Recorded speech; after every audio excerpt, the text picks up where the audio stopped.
Good evening. Welcome to the City of Kankakee Planning Board meeting, June 17th, 2025. Calling the meeting to order now. I'm sorry for the delay. Can we have a roll call, please?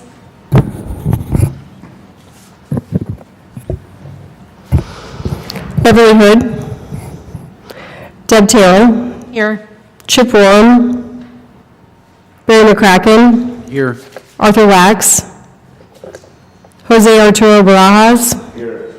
Steve Case. Here. We have a quorum with 4 members. Thank you. We need to approve the minutes from the May 20th. Deb, before we get started, if they can, by consensus, appoint Deb as the chair pro tem. All in favor? All in favor? Aye. Any nays? Thank you. Okay, does anybody have any corrections, changes, or additions to the minutes from the May 20th meeting? Okay, seeing that there are none, I'd like to have a motion to approve the minutes. So moved. Second. Moved by Steve Case, seconded by Barry McCracken. Roll call.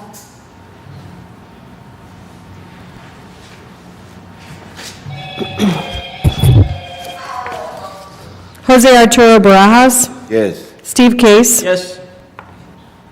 Barry McCracken, Yes. Deb Terrell. Yes. The minutes are approved. Do we have any communications? We do.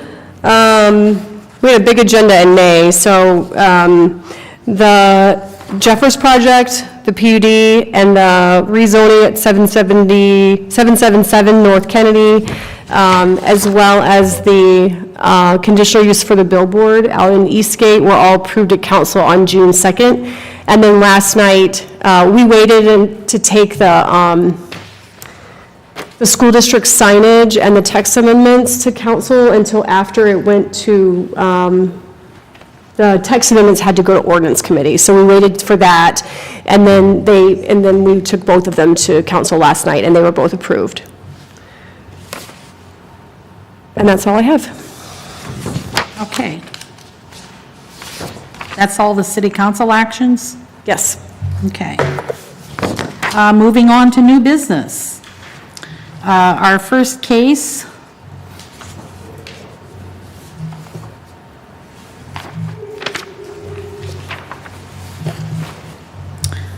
this is a request for a conditional use permit for a food processing business. Would the applicant please come forward?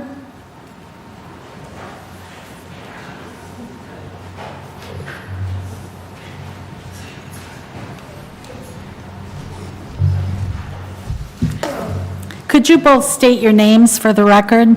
Leslie Hernandez. Carmen Martinez. Thank you. And I'm going to have to swear you in, so if you would raise your right hand and tell me that you're going to tell us the truth, the whole truth, and nothing but the truth. Thank you. Okay, tell us what we need to know. This is just going to be a commercial or like industrial kitchen at the moment, just to be preparing food and just a kitchen right now for prepare food for the grocery store that's next door at 322 Station Street. Just operate from 8 to 8. Employees will be about 6, but most will be about 10. It's honestly just will be used for preparing food, like there's going to be stoves, fryers, all that, just an industrial kitchen that will be used at from those hours of operation for preparing of the food for next door. Okay.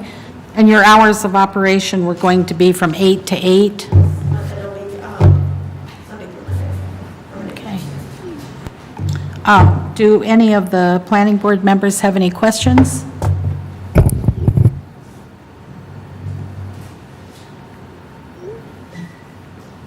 Okay.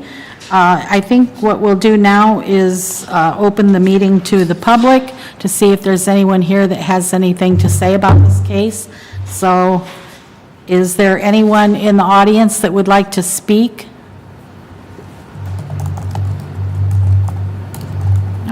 Seeing that there are none, I will close the public hearing. Okay, it looks like your hours of operation, Monday through Sunday, 8 to 8. You're planning to expand your staff from 6 employees to a possible 10. That's nice. And you have the correct number of parking spaces, but you do not have a handicap parking space. So would you be willing to designate 1 parking space for handicap parking? Okay, thank you. And you're going to add another waste receptacle? Yes, there's one that we use at the moment now at Martinez Tacos, because at the moment we're using the 348 Station Street address. Is that great big one at the corner I think that's the one that they have. Yeah. on the alley? We're going to utilize another one, they're going to get a different one for their own personal use. Won't you need a grease receptacle too? Yeah, that's we're going to have a separate one too. Okay. We're all going to have a separate one. Okay. And that won't take up any of your parking spaces? I don't believe so. There shouldn't be a problem locating it properly. Okay. And you know, of course, that you'll have to comply with all the requirements of the health department and the fire department, city code. Okay. Anyone like to make a motion on this case? Well, one question if I could. So who owns the building now? Do you own it? Okay. Yes, my mother's the owner of the property. It was Okay. my father's, but she just transitioned the heat and everything to her. Okay. It used to be a bank, right? Yes, years ago. My father bought it and then she just kind of used it as like renting out, and then she finally transferred it into her name. Okay. I'm curious, is there a vault? There was There a huge fault. Yeah, Really? but it's gone now. Okay. And this is the building, this is Steve K, sorry. Just for, I'm situating it downtown. This is the building that's right next door to the grocery store, and then Martinez Tacos is on the other side. Yes, correct.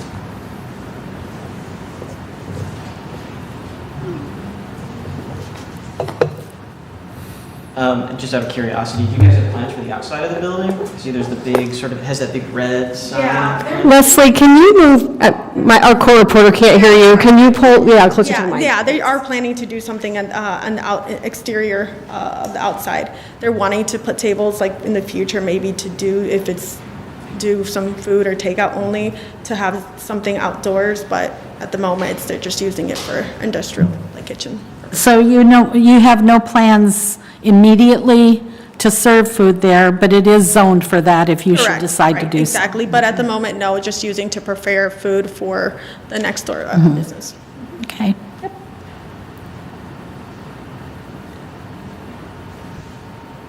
Do I hear a motion?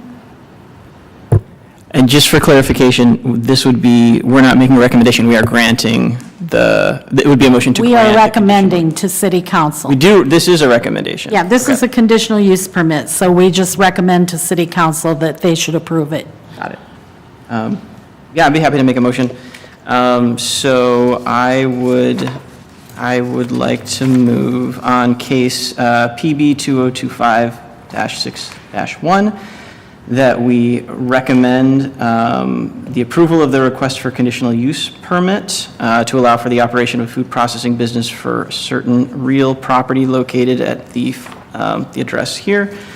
And then help me out with the verbiage. Then we add the findings. Yeah, you can and attach the findings to your We motion. attach the findings, and also, should we read through these recommendations? Yeah, I would suggest reading the conditions into the record, yeah. Conditional on prior to the commencement of the business operation, all improvements should be submitted to the city of Kankakee for any necessary permits to comply with applicable regulations of building and code, fire, planning and zoning and engineering departments, that the applicant shall comply with all health department regulations, that they shall obtain a city of Kankakee business license prior to commencement of the business operations. The applicant shall provide one accessible parking stall to comply with ADA regulations, shall, as discussed, provide refuse collection per code, and no outdoor storage would be allowed unless approved per code. Hey, do we have a I second? will second that. Okay. We have a motion and by Steve Case and a second by Jose, so I think we're ready for a vote. Roll call. Barry McCracken, Yes. Jose Arturo Barajas, Yes. Steve Case. Yes. Deb Terrell. Yes.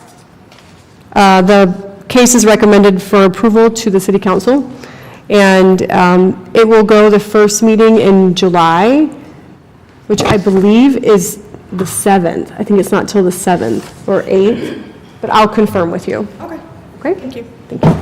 Thank you. All right.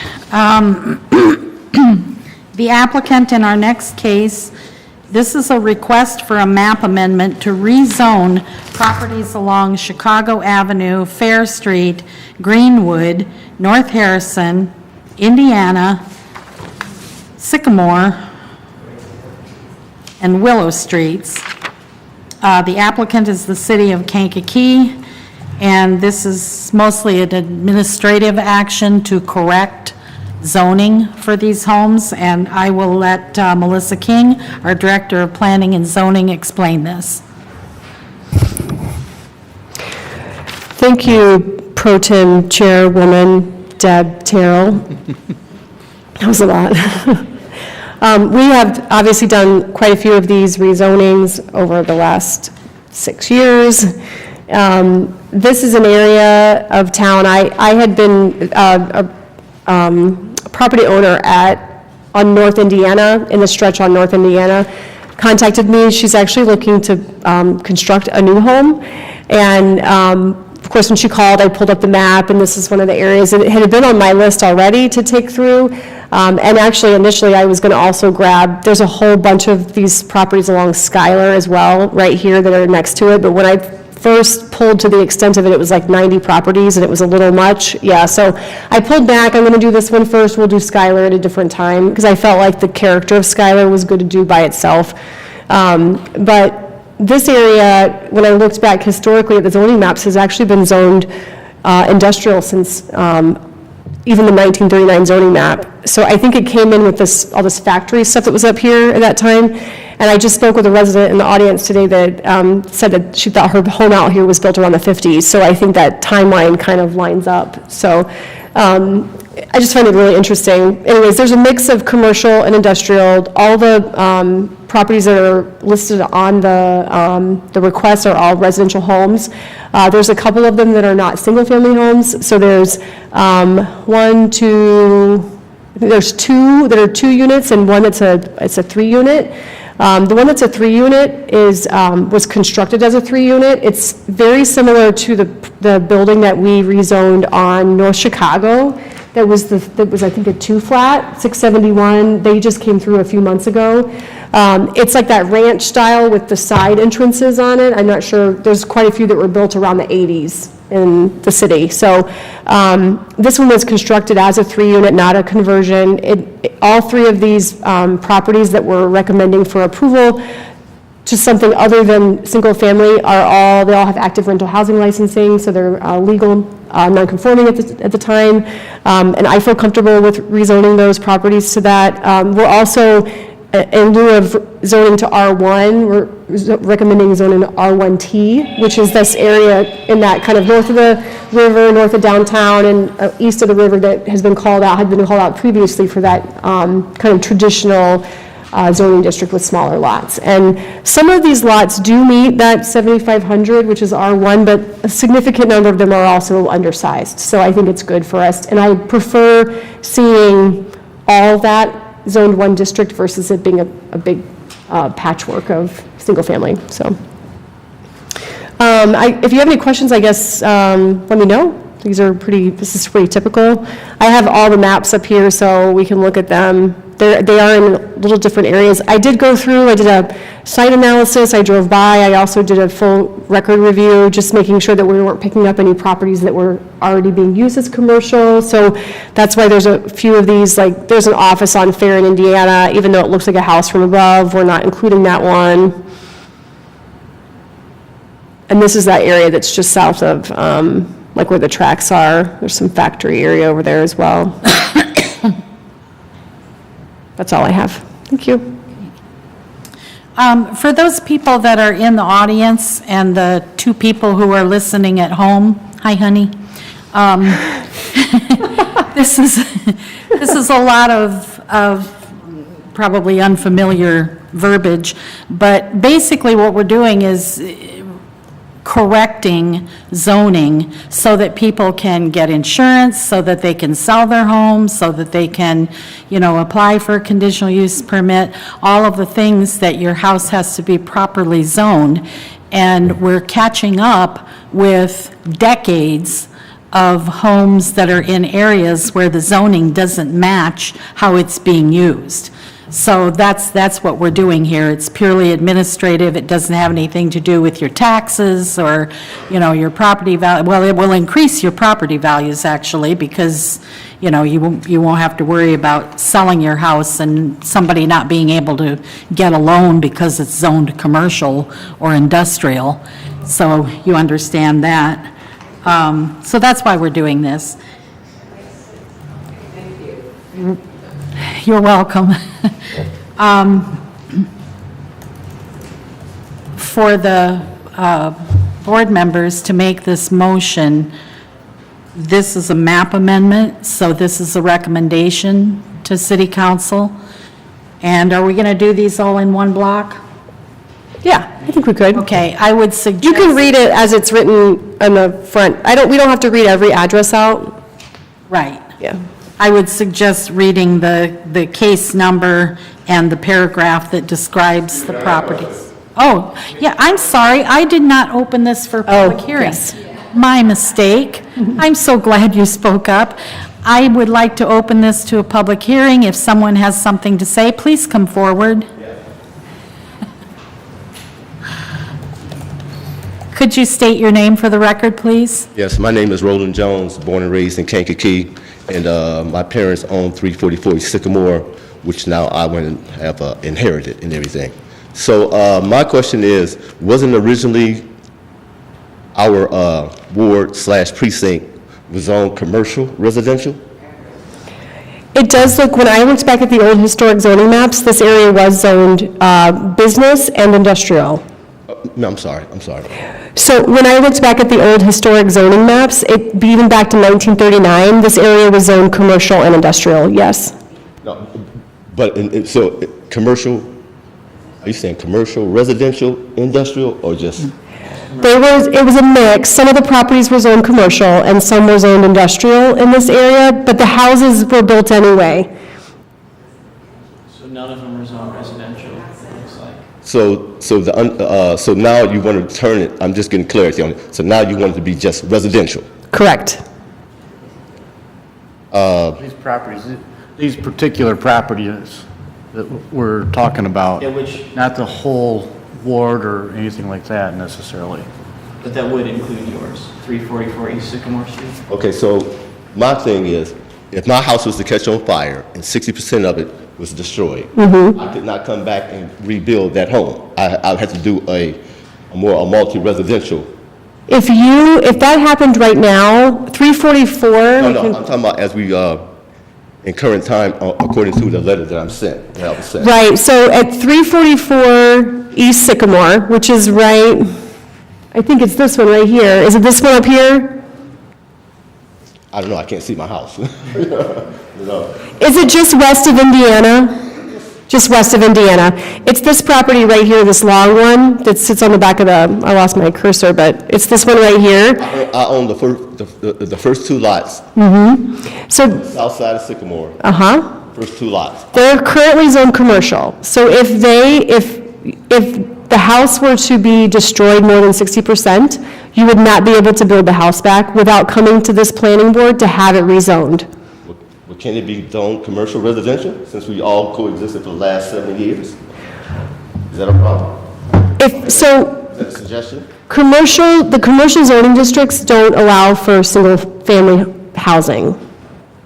I'm sorry, say that again. So the commercial zoning districts don't permit the residential housing like this. Has to be, They don't allow it. has to be It residential. has to be one or the other districts. So are you saying commercial and residential can't coexist together? Not on the same property. The property is either residential or commercial. But we're talking about the zoning, we're not talking about properties, though, right? Well, the property, this piece of property is zoned a certain way. It's either zoned commercial or residential. And right now it's zoned commercial. We want to switch it to residential, so if anything happens to it, you can rebuild it as a resident. Okay. But I also own the empty lot. So if it's. And you're interested in having a business there?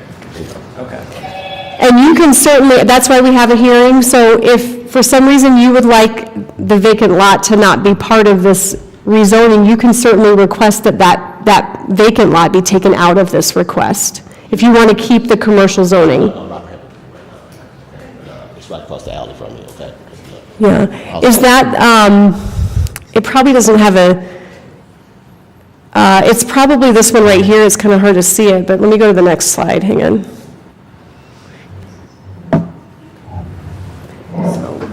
We're just going to come up here so you can see it. So in this map, do you have the map here? How about the second to next map? Okay, so this is Indiana, and this is Fair, although you can't see it, and this is Sycamore. So you own this, which is 344. That's the And alley, then- this the alley? Yep, and then you own the pen right here that Right, doesn't have an right, address because right, it's vacant. right, that's So what we were saying is that, like, so when I did this analysis, that like the Morels, they own an office building here, That's and we did correct. not include it because it was commercial. And this one also is a corner, you know, and it's Indiana vacant, food stand. and I figured we would leave that too. And so if you would like this to be taken out, they can motion to remove this one from the rezoning, and we'll leave it as commercial, if that's what you would prefer. Because the city's initiating this to help the homeowners with existing residential and stabilize the neighborhood, but on a corner like this, I think it's reasonable to want to potentially keep the commercial there. And this is why we're here. I'm not in the. Are you the owner of the property? Yeah. Yeah, I understand that, yeah. So, this open the door. You can speak into the mic too. Okay, just so okay, that so- everyone can okay, hear okay, you. sorry. Would this open the door also for all the vacant lots on the north side and/or just the area that you're talking about, open them up to be multiple apartment units? And if so, will it be a code or something that, on how many apartments can be? No. So No? these are, the blue that is being proposed is single-family homes. So this is single-family home zoning, meaning that you can't build a 2-unit or a 3-unit on any of these properties right now. If we zone this to R1T, you can only do single-family housing. What about in terms, I'm sorry, what about in terms of the individual lots? I'm going to take, for instance, Rosewood down toward the dead end, okay, and everything. Would that be open to serious high-rise and multi-housing? No, No, No? no. no. Yeah.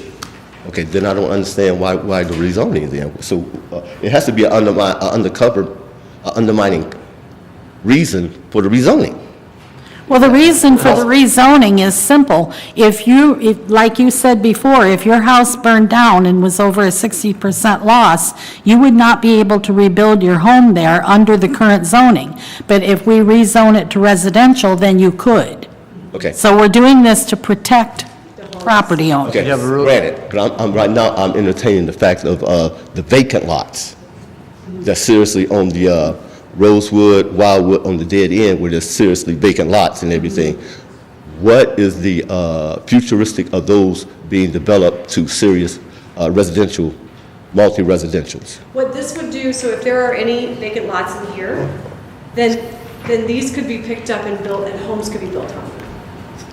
But not apartments. But not apartments. But not apartments. With R1T, that you can only do single-family residential.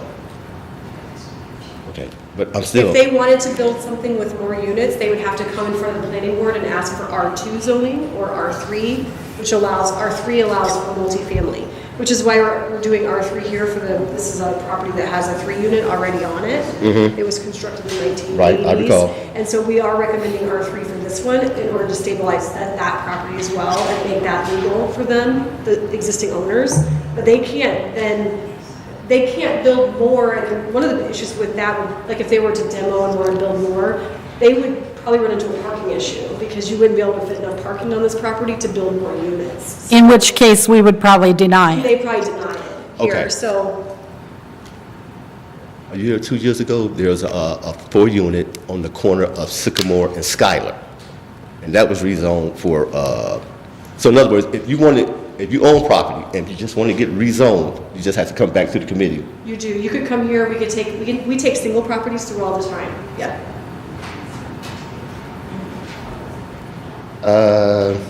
Okay. I'm not in agreement, but I need to get more knowledge on it. I was bum rushed with you guys' letter that I had to sign, so I had no idea this was, even on the surface or materializing like this. So my understanding is minimum right now to. Sure. really What we could make an do, informed if you need more time, is we can take it out of this one, and when I come back and do Schuyler, I can pick this property up if you want me to rezone it then. Okay. The benefit of the city doing this is that if you do want the rezoning to happen on your property, we're taking on the cost. So Yeah. the city's paying for the public notification and the applications to do the zoning, and so we can certainly take this out now. It would keep its commercial zoning right now. And when we go to rezone Schuyler, because I'm going to do some stuff over here, we can pick your property up and add it in there if you want me to. Well, I'm speaking, I'm not a representative, okay, but I'm just thinking in terms of all the individuals that are kind of like being dormant on this, and I don't think they're fully informed of what's happening, and I think it should be tabled for a minute and let everybody be. Are you the property owner? You are the property owner? Lock, stock, and key. Yes, I do. But you're worried about the other property owners as well? Yes. So I mean, we're community. We're community. Come on, let's get real. We're community. Yeah. We do, we put the signs out there. We Right. posted 4 You did. signs, and we put a notice in the paper, which is required by statute and by code. And then we also send letters to everybody. Everybody got a letter that's in this, all these subject property owners, they all got letters. Okay, I rest my case. Yeah, okay. Yeah, just to reiterate here, we're doing this for the protection of the homeowners. Yeah. We don't want anybody to be denied insurance. We don't want anybody to try to sell their house and the buyer can't get a loan because it's zoned industrial or commercial. So this is all for the protection of the property owner. Yeah, it's for the protection of the property owner, not so much the city. Right. And this is not for the protection of the city, this is for protection of the property owners. Yeah. So they can refinance, so they can get insurance, different things like that. We have many, many people that come to us after the fact and say, my house was up for sale, I had a buyer, but they couldn't get a loan because who knew it was zoned commercial, So then we have to go in and fix everything, and it's time sensitive because that person's trying to sell their house, or they're trying to get insurance or a loan, or, to improve their property. So we'd just like to do that. We've been doing batches of these for a couple years now, and there's still a lot of catching up to do. Okay, we have someone else that would like to speak. What is your name? Kathy Whalum, 315 East Sycamore. I was under the understanding that we were already residential and commercial. No, you can't be both. That's what my stepdad told me years ago. That's why the car wash. Well, the car wash was Street food. probably zoned That was- correctly, but your house not so much. Or maybe, I thought it was the whole block, your whole area is zoned for residential, or, No, zoning is lot by lot. I did not know that. I didn't know that. Yeah, Oh, okay, just checking. And what? thank you. Barry McCracken, what lot do you have again, what property? 315 East Sycamore. 315.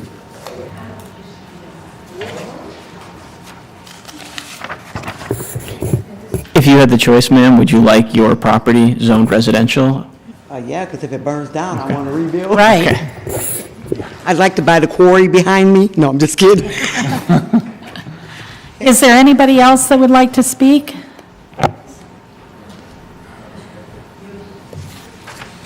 Did he have a question, or you just? No, I Oh, was just okay. checking, yeah.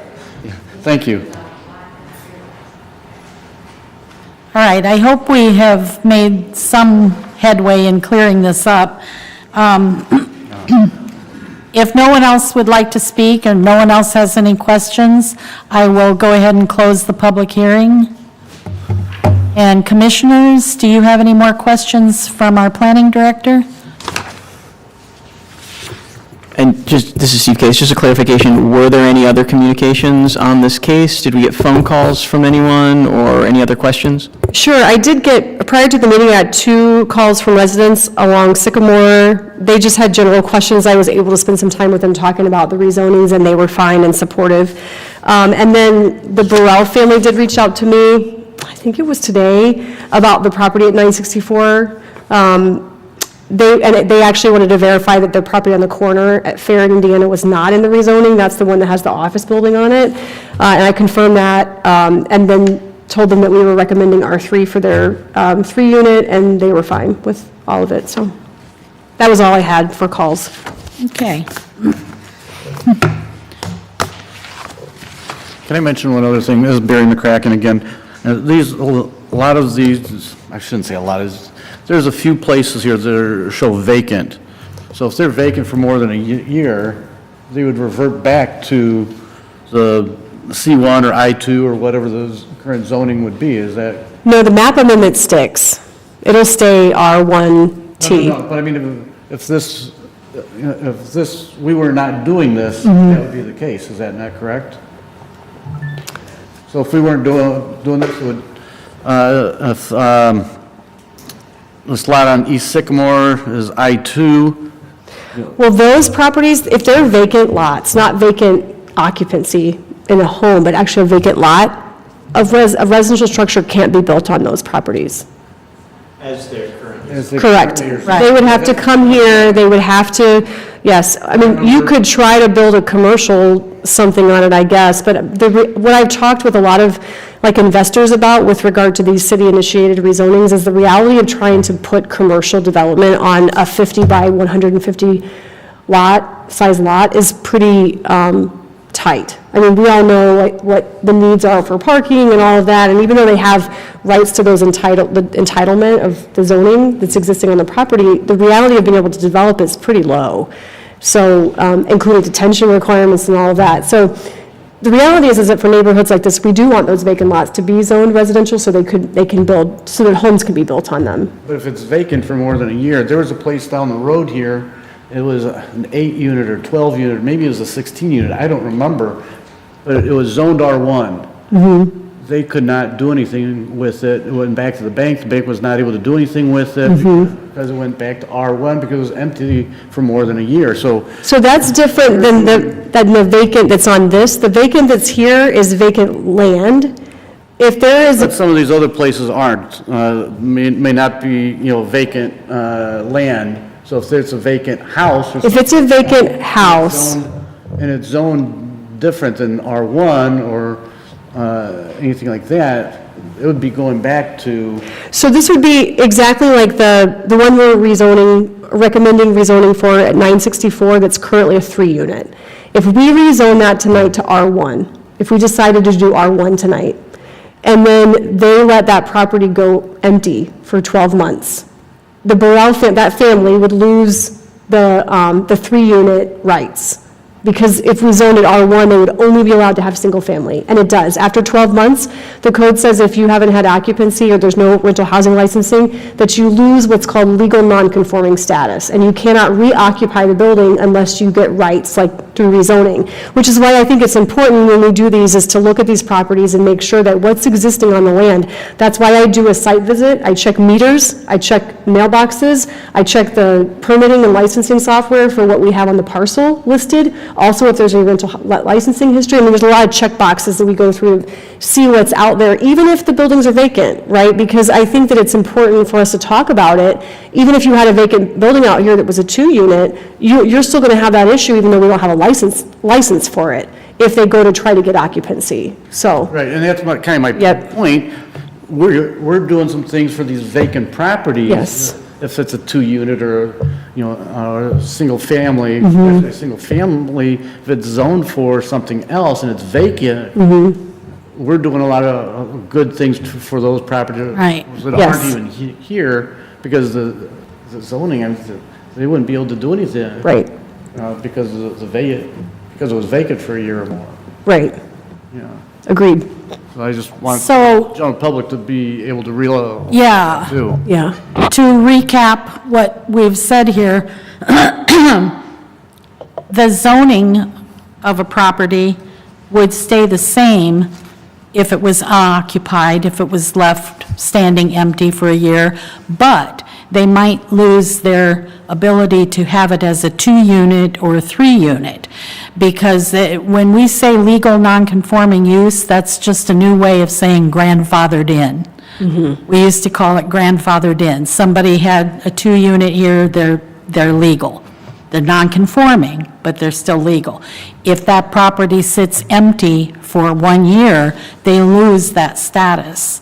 And that way, they could only build a single-family residence there, or use the existing building as a single-family residence, or come back to us for a rezoning to allow 2 or 3 units. In either case, this is for the protection of the property owner. Yes, ma'am? Can you come up to the mic, please? To make sure I understand, I'm a little slow as I get older. My comprehension. All of us are. Okay. My question, What is your name, please? Cynthia Leggett, 972 North Indiana Avenue. I'm between Burrell and Burrell. So my question is, if the property is vacant and it's a home, you can still grandfather that house in as a regular zoning, residential zoning area? We can change the zoning, but if it sits empty for a year, then they would have to come back to us to get permission to keep using it as multifamily. Okay, multifamily. Now, you're... But if it's been empty for less than a year, they're still grandfathered in. Okay, so when you say multifamily, are you talking about an apartment building? I'm talking about anything 2 units or more. 2 units or more. Okay, thank you. That's, all right, thank you. It would still be the same thing if it was single-family. Like, if it was zoned commercial, I think she was asking that, too. Like, even single-family, if it was zoned as it is now, if it went vacant, a house went vacant, same thing. Because C2 and C1 and I1, all these industrial districts and commercial districts do not permit single-family housing either. So even the single-family homes are not protected from being vacant and gaining occupancy. Sure. Okay, there's 3 empty lots to the east of me, and I understand the Bradley mayor bought them. Okay. Our neighborhood is quiet, retired people, everybody owns their home on my street. What does that do if he wants to build a business? I don't know why he bought those lots. Well, those lots will now be rezoned to R1 residential, so he would be able to build 3 single-family homes on those 3 lots. They're not included They're in not this. included? No, they're on the hard corner, Deb. They're, It's 2 and a partial. they're at okay. 3, They're you can not see them on the map up here, they're on the east side of this, they're 351, 371, and there's a pin on a vacant portion. I mean, I felt a little uncomfortable because it's like a hard corner, and I've not heard from him. I mean, I'm not going to hear from him because we don't do adjacent properties anyways, but there's signs out there for sure. When we do rezonings like this, I feel like we have to be careful about what we're initiating, because while we are trying to stabilize neighborhoods and we want to make sure we grab kind of the core of the neighborhood, if we have properties that have even some potential of commercial development opportunity, we are taking rights away as well, potentially, from those properties. Yeah, we don't want a laundromat, we don't want noise. We all retired, own our homes, quiet. Yeah. I have a question, Arturo Barajas. Those are not included, that means those will continue to be They're currently just vacant, but yes, right now they will stay they're C1. C1, Okay. Okay, Whatever they're zoned, it'll stay whatever they're zoned. correct. okay. Yeah, those apparently aren't included in this list, so they will stay commercial. If he wanted to build Anything commercial, would he have to come to us? Not necessarily. It depends. I mean, the land use list is long, and there's lots of different requirements. Some of the land uses do require him to, they would require the property owner to come to this board for something called a conditional use, or if he's not, or if they don't meet codes, sometimes they have to come and ask for variances. But there's probably commercial development that could be put on there through One more site plan review. Yes. One more question about that. Did he like requested for his lot not to be, or? No, but the city is initiating these to stabilize residential neighborhoods. We've not had a history of going in and taking property from corners or even doing things into commercial. I mean, I had a long conversation with the Burrells about their property because they have an office and it's zoned I-2, heavy industrial, but I didn't feel comfortable including that in this because we've not had a history of going in and just starting to rezone neighborhoods into whatever we feel like doing. I think that needs to come with a request from the property owner. Is the property that we're talking about in question, is it in the northeast, northwest? Yeah, I think it's kind of, I have this, it's this section right, yeah, here. And Fair comes like right here, or Indiana and Fair are like right here, the corner. It's the hard corner next to the park. Okay. Oh, saying- that's where the old Indiana Fruit Market used to be. Right. Oh, yeah, he's owned that forever. What is it? He came to us 25 years ago wanting to put a huge commercial sign there, a billboard, a huge billboard. And we turned that down. Where the Indiana Fruit Market Yeah. was, or on the other side of the street? No, where the Indiana Fruit Market was. So to her question, though, just so I understand, right now, it would still be commercial property over here, but if we don't rezone it, like if these houses got knocked down, there could be commercial property on both sides of you, because it's zoned commercial right now. It could be all the way to the end of the street, yeah. Right, so if all your neighbors decided to sell their houses and knock them down and build businesses, the way it's zoned right now, that would be okay. If we make this change tonight, at least you know that all these houses on this side of you will always be residences. And then Yeah. if this guy comes back and says, I want to put a giant sign here, well, he'd have to He has get, to come here. he'd have Yeah. to come here, and all you guys could come back here and say, no, we don't No, want that. right, And then we could vote on it. right. If he comes here, just tell him I want to buy it all. Ma'am, he was notified of this hearing tonight as a property owner, no? He No, our code for the city initiated, it got changed under Tesca when they were here. So the city initiated is only notified to the subject properties. I see, I see. Okay, I'm sorry. Yeah, and since he wasn't, I mean, We don't notify adjacent. we do not. We do post the signs, and I do, like, sometimes I just post one, sometimes I do two. In this instance, I posted 4 signs, because the area was like kind of clunky, so I felt like it needed to be in multiple locations of high visibility. But there's definitely one right on the corner here. Like, I put one on, there's one on Indiana on the north side. So, Okay. All right, are we ready to make a motion?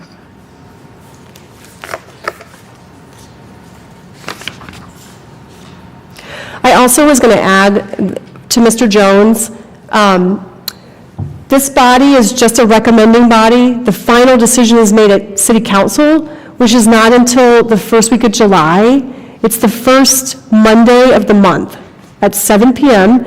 And if you want to get my information, you can take a little bit of time, and we have the ability to still remove these parcels from the rezoning before council makes that final determination, if you were still wanting to have that taken out. Okay?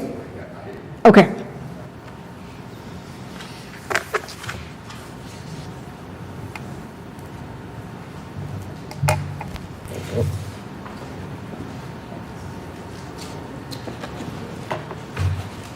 So, Melissa, right now, we're not taking that out, is that correct? Correct. All these properties will be included? Yeah. Okay. I think so.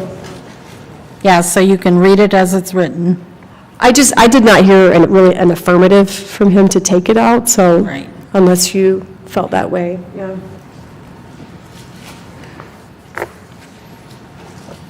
I'll try it, Barry. I'll go ahead and give this a shot. In the case of Barry McCracken, in the case of PB 2025-6-2, request for a map amendment to rezone 809, 819, and 820 North Chicago Avenue, 454 East Fair Street, 807 and 843 North Greenwood Avenue, 802 North Harrison Avenue, 901 to 983 North Harrison Avenue, odd addresses only, 939 to 959 North Indiana, odd addresses only, 908 to 972 North Indiana Avenue, even addresses only, 265 to 315 East Sycamore Street, odd addresses only, 246, 248, 260, and 344 East Sycamore Street, 533 and 609 East Willow Street, and properties presently bearing the following pins: 1609, 32, 202, 018, 1609, 32, 204, 021, 1609, 32, 205, 007, 1609, 32, 205, 014, 1609, 32, 213, 004, 1609, 32, 214, 005, from commercial or industrial to residential. We recommend that, I guess. Do I have a second? Second. Okay, we have a motion from Barry McCracken and a second by Jose Arturo Barajas, and we're looking for a vote. Barry McCracken, Yes. Jose Arturo Barajas, Yes. Steve Case, Yes. Deb Terrell. Yes. The case is recommended for approval and will be on the first July City Council agenda.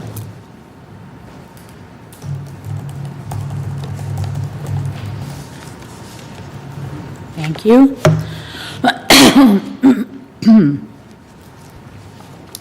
All right, we have a very similar case next with a whole nother set of addresses. This is basically the same administrative action that we just took.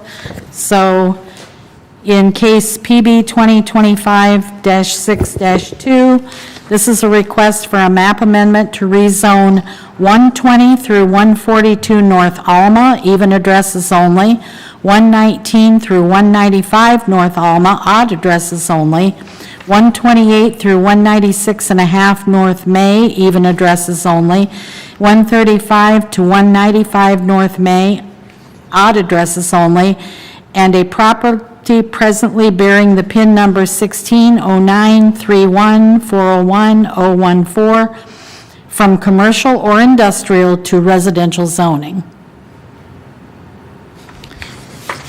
Commissioners, do you have any questions? This is Steve Case. Just a question about the three lots that are in the upper, I guess that would be the northeast of this map. Are there currently residential buildings there? What was the rationale for not just making this? You can see them on the aerial, on the PowerPoint. Yeah, they're like industrial buildings, I think. Okay. I can't remember what's actually there, but 194 North Alma. I'll look it up. Yeah, it's like industrial. It's a business of some kind. Yeah. I remember.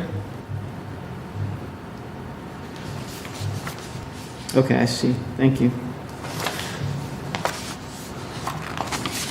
Okay.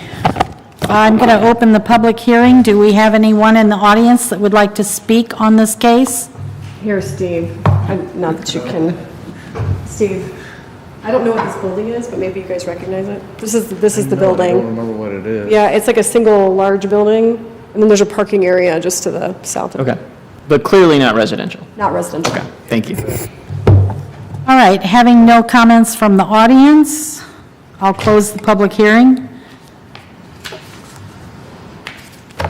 And if we have no further questions from the commissioners, I will wait for a motion.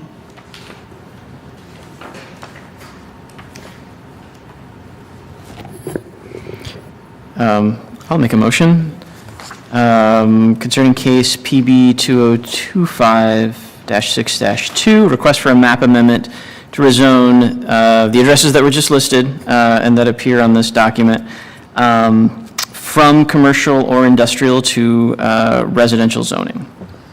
I move that they be so rezoned.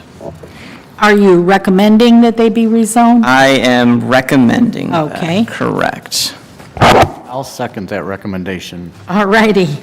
So we have a motion by Steve Case and a second by Barry McCracken. Roll call?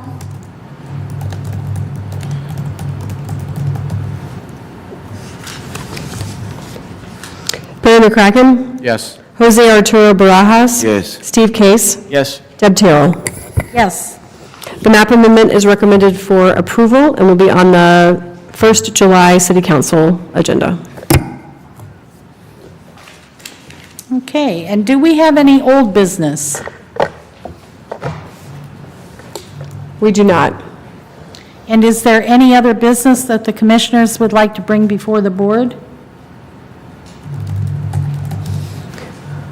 All right, seeing that we have no further business, do I have a motion to adjourn? I have two things. Oh, okay. I don't know if they should be here or not, but is that okay?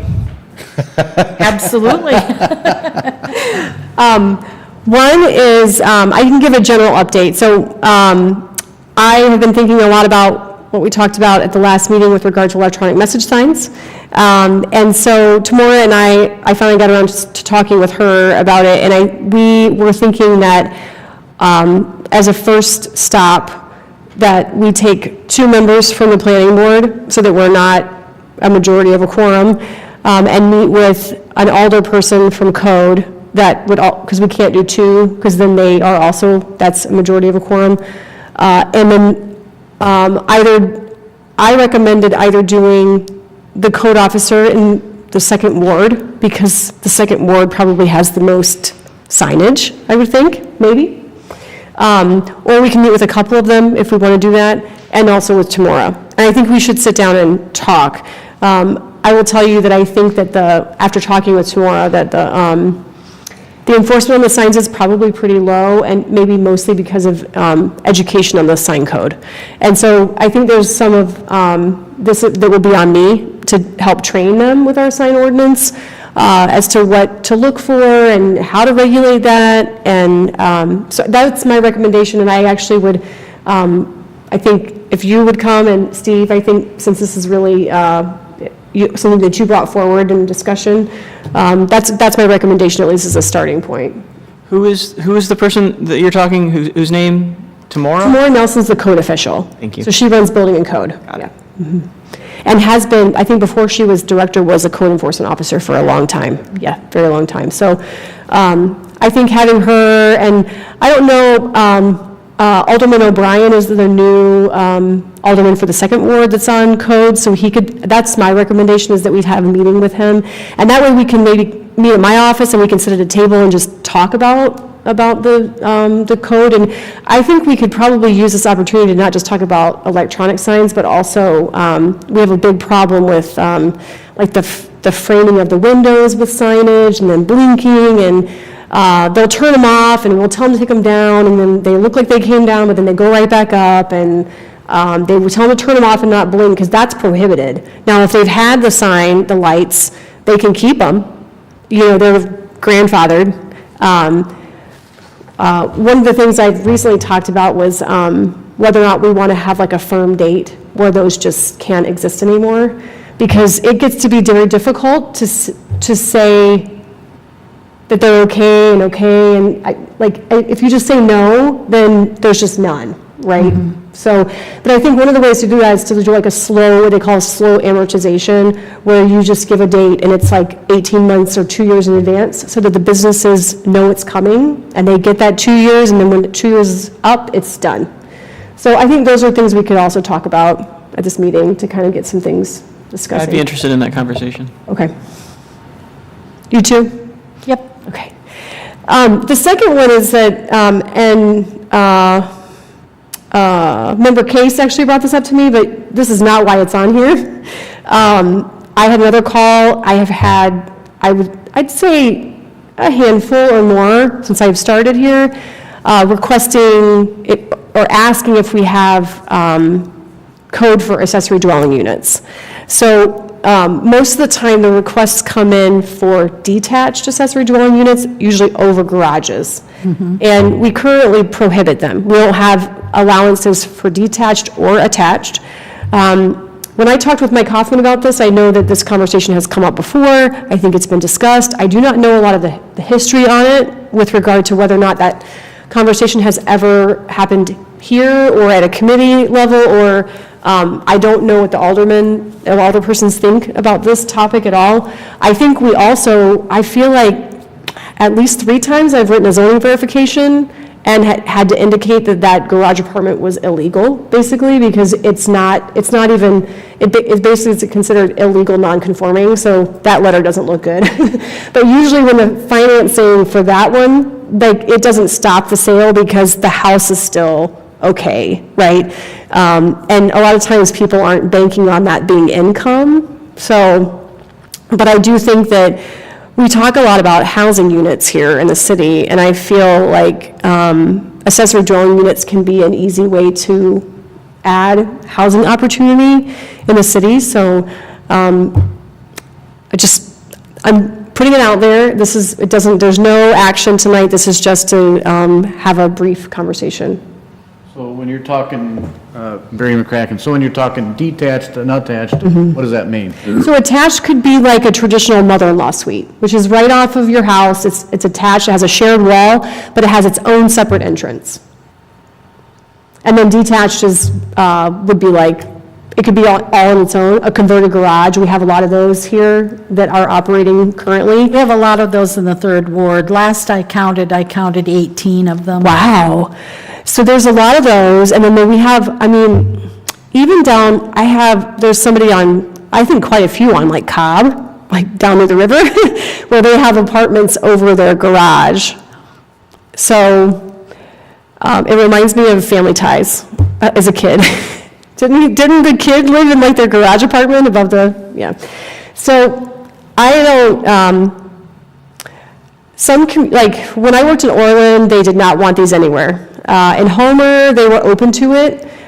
They were less inclined to allow the detached. The attached was allowed through a special use, or conditional use process. So, but I can tell you that it's kind of,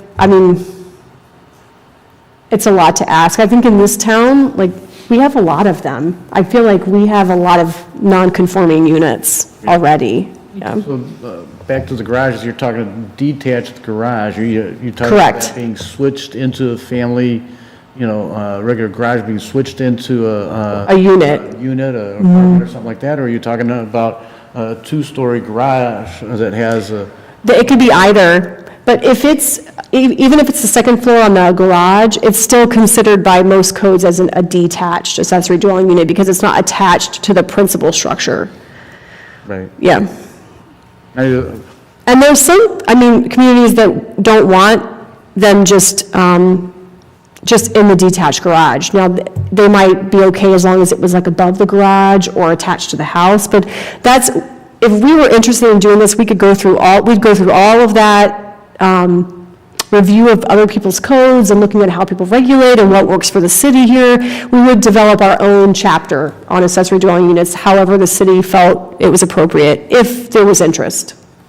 Would the next step be, if there was interest, would the next step be you sort of putting together a report for us that we would then talk about and think about and... It would be similar to what we just did with the cargo containers or any other text amendments that that Mike did with you all, and it would be probably conceptual discussion here with a presentation. We'd also need to go to ordinance and do conceptual discussion there. I don't know if ED, or maybe community development instead of ED, probably community development would want to see that because I know they would have a lot of opinions about housing for sure, so. One of the things that I've noticed about so many of them in the 3rd Ward is that they're sourcing electricity from the main house. Oh. It's one of the easiest ways to spot them, is to spot the electrical and the cable, the TV, or they have the dish. It's like hanging over the yard. Yeah, they're sourcing electricity from the house. They don't have separate meters? They don't typically have separate meters, no. I know of one that does, but it's been there for a very long time. The other thing that came to my attention when I was assisting somebody that had actually passed out in the alley, she didn't have a flush toilet. Because there was no plumbing in the garage that, was hooked up to the sanitary sewer system or the storm sewer system. So there was a pipe running that took her wastewater from the kitchen, and she had one of those camper toilets. Oh, my goodness. I think that's why it's really important when they go, like the rental units will catch. Do you know, like if they do inspections and realize, or they're in the area and they notice that this is being occupied but doesn't have a rental housing license, and they do then fire and, well, maybe fire, I don't know if they would go in, but code will go in. If they don't have working plumbing, they're going to get violations for that. So having code, having something like this would help, would help address things like that, right? Because if they're doing it illegally, then it's Potentially, yeah. going to be like that. I'd be interested in having this discussion, but I should also disclose, I would also be interested in doing this on my property. We were talking about this with our in-laws, so so there's that as well. I have a comment about, or thinking about, like the grandfather, 2 units, 3 units, they became, I'm not sure, in 1980, or I'm not sure when they became, different units, or one house to become different, apartments. But I mean, I imagine that back then it was necessary or hard times, and they had to do what they had to do to provide to their families and to help each other. That's one thing that I believe that, we need to help each other and and try to understand. Right now, times are hard. Some people, maybe not you, some people are having a hard time, so they have to do what they have to do to prosper and to make it in the way, because of the way things are. So, I mean, I think that we need to take it into consideration, and think about what we're gonna do or what we need to do. But yeah, we need to sit down and talk and communicate about things like this, but at the same time, not to hurt the community, help the community, help the people. That's my belief, not hurt the people. I know, I'm talking about doing illegally things, no, I don't believe in that. I try to do the best that I can, always, but, when times are hard, people, they gotta do what they gotta do to survive, and that's why they did what they did. And there's beautiful homes in Kankakee, big homes in Kankakee, beautiful, but yeah, there are 3 units, 4 units, 2 units. They did it back, I don't know when. That's all I have to say. And you're probably right, probably early 80s. Yeah.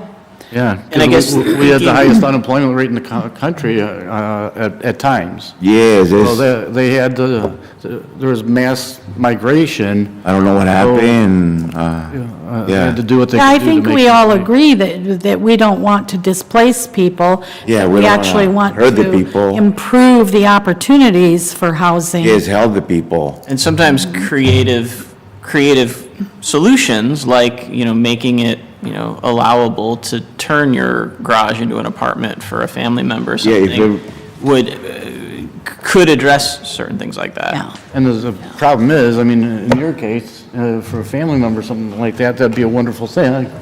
But after that, you sell to the next person, then what happens to that property? Right, that's true. Is that going to be a rental property then, possibly for the next person? So, And does that change the nature of the neighborhood? yeah. Absolutely. So it's a juggling act. But yeah, I'd be very interested if we had options and we saw how this sort of thing was done in other cities, what worked, what didn't work, and then we could have these kind of discussions as to whether or not we're comfortable with it. It's always a good starting place to see what other communities are doing. Yep, All right, that's all. Thanks, thank you. thank you. Okay, so do I have a motion to adjourn? So moved.